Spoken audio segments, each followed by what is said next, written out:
what they've done, it's sort of magical. They've brought through a really high quality teaching that have helped a lot of people. People have had awakenings. They've had kundalini. They've totally changed who they were because they've read your books or heard your channelings. Yeah. And that's a beautiful gift you've given people. I haven't given them. I've been present for them. I've taken the time to type. I've had to go and work through my own resistance to this. Right. I have to deal with the teachings myself. There's no way I can really avoid them.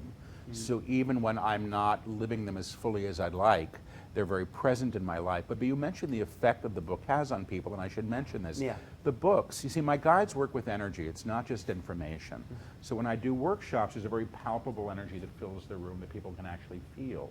And I can only be so many places with them. The books can be wherever the books happen to be.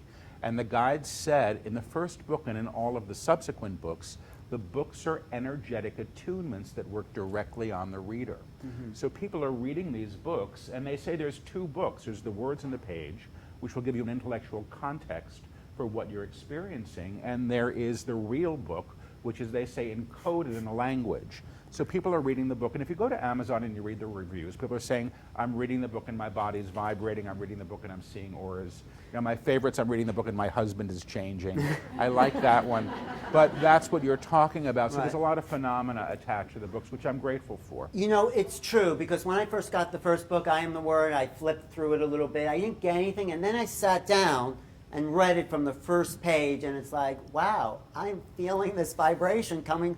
But it wasn't happening just flipping through it. No. I sat down and read it from the first page to the last, and then there was the change. Yeah. I want to ask them how they do that. Choice, choice, choice. Well, they're saying choice, choice, choice. Yes, yes, yes. And I just said, do I have to say this now? And they're saying yes, yes, yes. So here's the scoop.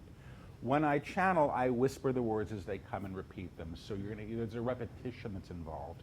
It takes a little bit for people sometimes to get used to it. It's not extraordinarily graceful, but that seems to be how I work with. Sometimes when the energy is very, very high, it comes through direct, and sometimes, and well, fairly frequently now with a bit of an accent, but that's how I channel. So if I do go into channel and you're new or you haven't seen me before, this might be helpful information. Right. So you go, what's this man doing, saying everything twice, and turn it off.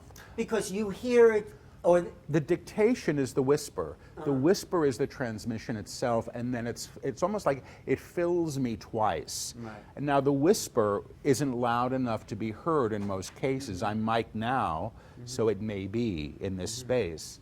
But the whisper is the transmission, the repetition is for the student, and as that's going, they're getting ready to deliver the next phrase. So what I'm really doing, if you can imagine somebody sitting there reading ticker tape and really, really, really fast, when I'm channeling, I don't know what the next phrase is going to be. I just know what I'm getting in that moment. And I'm just trying to keep up with it.